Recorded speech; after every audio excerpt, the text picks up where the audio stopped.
ex ko! Ano ba sinasabi mo? Di tama yung sinasabi mo. Wala tama mo sa akin. Umiiyak si Owie! Di magandang prank yun.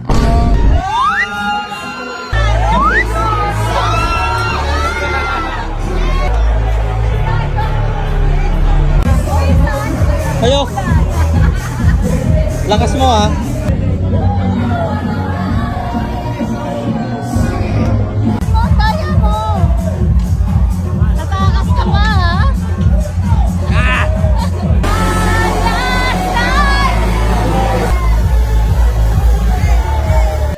Nandito na kami sa hotel. Love mo ba ako? How much do you love me? I'll show you. Tell ko din. How much do you love me? I'll show you nga.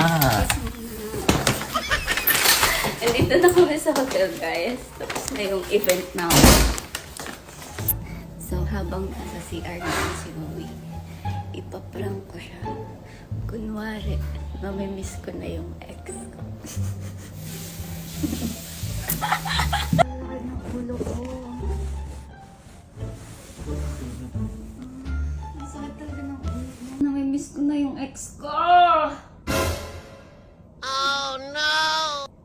Pero kung sa susunod. Namimiss ko na yung ex ko. Saan ka pupunta? Ano ba sinasabi mo? Ah? Ano ba sinasabi mo? Oo, namimiss ko yung ex ko. Namimiss ko. Ay, namimiss ko na yung ex Huwag mo ko inisin. Hindi na kita pinapansin. Bukas tayo mag-usap pag okay ka na. Para malaman mo yung sinasabi. Okay, hindi sa sinasabi ko. Hindi mali mo sa sinasabi ko. Po! Oo, Nahimik ka na. Hindi na ako natutuwa. namimiss ko lang naman eh. Huwag mo ko inisin. Promise ha.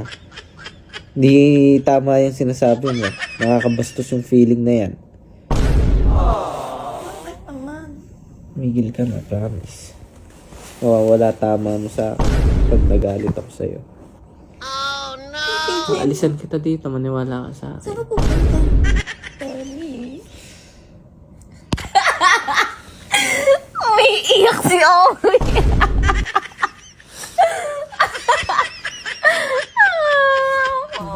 Okay. So, nangyayari din ako. Alam Okay, ko, wait, it's not a alam good prank. ko. Hindi magandang prank yun. Sorry, I hurt your feelings. Lagi mo ako sinasaktan. It's a prank lang. I didn't say any name naman eh. Oo, sa lagi. Gusto mo makabawi. Iyak ka dyan. Hindi po, hindi kasi nakakatuwa. Kung prank o hindi, anong yan. Anong joke yun? Namimiss mo ex mo. Namimiss ko kaya lahat ng ano ko. Kung gusto mo makabawi, magkano ka na. Let's go sa... Ba't ngumingiti-ngiti ka dyan? Gago. On mo na. Ngiti-ngiti ka pa dyan. May tissue ka, oo. Punuin mo na yung bathtub. Ikaw na po puno. Ang sakit talaga ng ulo ko. Real talk.